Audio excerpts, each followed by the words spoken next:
The Passion of Christ ntabwo yari filimi gusa, ahubwo yari n'umushyitsi wanyeganyije ibitekerezo n'imitima y'abantu. Guhera ku nkuba zitagira imvura, amaraso ya nyayo yamenetse, ibintu bibi byabaye abantu batari barigeze kubona, byatumye benshi bakeka ko Imana yavumye abagize uruhare muri iyi filimi bose. Iyi filimi ntabwo yerekanaga urugomo, ahubwo yo ubwayo yari urugomo ndetse no kugira nabi. Iyi ni inkuru ya The Passion of Christ, filimi yabereyemo urugomo ndetse n'ibintu abantu kugeza n'ubu batarabasha gusobanukirwa. Ubwo barimo bashutinga iyi filimi, habaye ibintu byinshi biteye ubwoba abantu n'ubu batarabasha gusobanukirwa. Jim Caviezel wakinnye nka Yesu muri iyi filimi yahagaze ku musozi arambura amaboko, atangira gutanga inyigisho z'urukundo n'ubumuntu ku mbaga y'abantu yari imuzengurutse nk'uko mwabibonye muri filimi. Tega amatwi wumve ibyabaye bari gushutinga iyi sene, biteye ubwoba. Ikirere cyareraga, bakimutunga kamera by'igitaraganya, ikirere cyeraga kirijima, ibicu by'umukara biza hejuru y'aho yari ahagaze. Byasaga nk'aho ikirere nacyo ubwacyo cyari gitewe ubwoba n'ibyarimo bivugwa. Abafata amashusho bahisemo kuyafata vuba, ikirere kitaraba kibi kurushaho. Jim Caviezel wakinaga nka Yesu muri iyi filimi, we nta kindi yayitayeho usibye ibyo yarimo avuga. Mu buryo butunguranye inkuba yahisemo kubita yikubita hasi. Abari kuri set bose babona umwotsi umuzamuka mu mubiri. Impumuro nk'ibintu biri gushya irumvikana. Bose biruka bajya kureba uko abaye, gusa batangazwa no gusanga nta gikomeye na kimwe afite. Mu gihe nta muntu n'umwe wabaga asobanukiwe ibibaye, buri wese yumva ari inzozi atarabyumvisha neza ko byabaye bya nyabyo. Indi nkuba yahise ikubita yahuranya assistant director w'iyi filimi, Jenny Michelini. Nyuma y'iba abantu bose bibaje nimba ari umuvumo Imana yavumye iyi filimi birabayobera. Gusa nanone kuba gukubitwa inkuba kw'aba bantu bombi bitarabagizeho ingaruka z'igihe kirekire cyari igitangaza gikomeye. Iyicwa rya Yesu, iyi niyo sene abantu bafashe iyi filimi baba bafite gahunda yo kwibandaho kandi bakayikora neza ku buryo bufatitse. Kugira ngo ibi babigereho, Jim Caviezel bamwikoreje umusaraba uremereye ufite ibiro bigera kuri 68. Ibintu byatangiye neza nk'uko babipanze.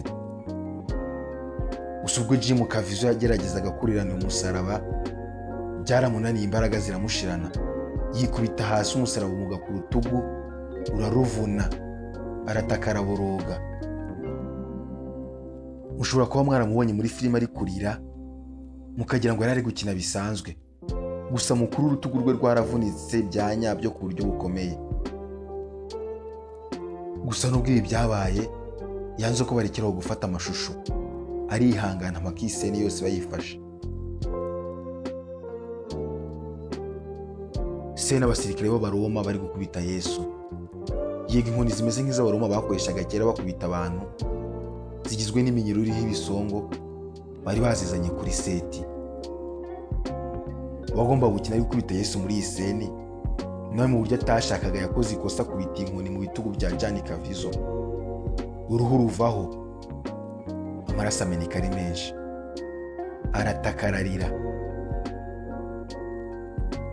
Amaraso hafi ya yose mwabonye muri iyi filimi ntabwo yari make-up, ahubwo yari amaraso ya nyayo y'umugabo Jim Caviezel. Ubwo barimo bafata iyi filimi, ibikoresho birimo amakamera n'ibifata amajwi byagiye byanga gukora nta mpamvu. Abakinnyi ndetse n'abandi bose bagize uruhare muri iyi filimi bagiye bagaragaza ibibazo by'uburwayi bitunguranye. Ntabwo ari nka filimi isanzwe baba bari gukina, ahubwo byasaga nk'aho ibyo bari gukina biri kubabaho bya nyabyo.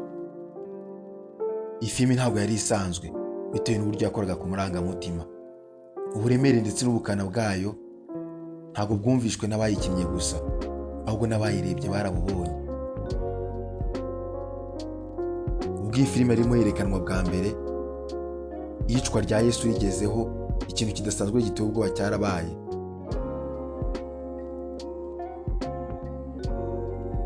umugabo wari mu mbaga y'abantu barebaga iyi filimi ubwo yabonaga uwakinnye nka Yesu inzara ziri kumuva mu mubiri, arira arimo akubitwa bikomeye, guhumeka byaramunaniye, yikubita hasi umutima urahagarara. Abari aho bose barahuruye, maze urupfu rw'uyu mugabo rwerekana ko iyi filimi yashobora kuzamura amarangamutima y'umuntu kugeza n'aho umutima uhagarara. Ibyakurikiye isohoka ry'iyi filimi byari nk'inkubi y'umuyaga y'ibitekerezo binyuranye. Ntabwo ari abantu bake batayikunze, ahubwo byasaga nk'aho abantu hafi ya bose barakajwe nayo. Byaragaragaye ko iyi filimi itari ishishikajwe no kwerekana ubuzima bwa nyuma Yesu yabayemo, ahubwo icyakishishikaje ari ukwerekana ubugome n'ubugizi bwa nabi abayuda bakoreye Yesu. Amadini cyane cyane ry'abayuda ryanze iyi filimi cyane, bitewe n'uko icyaha cyo kwicisha Yesu ariho icyaha cyageretsweho. Ibi bikaba byari gutera urugomo. Ntawarebye iyi filimi ngo agume uko yari ameze, ahubwo yasigaranaga agahinda. Nyuma yo kureba iyi filimi, abantu bamwe na bamwe babifashe nk'aho ari mesaje idasanzwe bahawe. Bamwe baribabaza, abandi biyiriza iminsi ijya kugera kuri 40. Hanyuma y'ibyo byose, iyi filimi iri muri filimi zacurujwe cyane kurenza izindi, kuko yinjije amafaranga agera kuri $600,000 z'amadolari y'Amerika.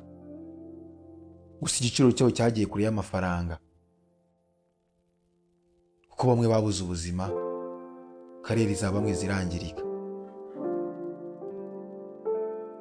Jim Caviezel we yavuze ko atari ugukina, ko ahubwo ari umuhangayiko ukabije. Guhera ku gukubitwa n'inkuba kwa bamwe, The Passion of Christ ntabwo yari filimi isanzwe, ahubwo yasabaga igiciro kwa yagize mu ruhare wese. Ndabashimiye mwese mwabashije gukurikira Behind and Scene channel kuri uyu munsi. Ndabashishikariza gukora subscribe. Mu by'ukuri ni ikintu cyoroshye kuri mwe, gusa ni inkuru ikomeye kuri njyewe. Ciao ciao.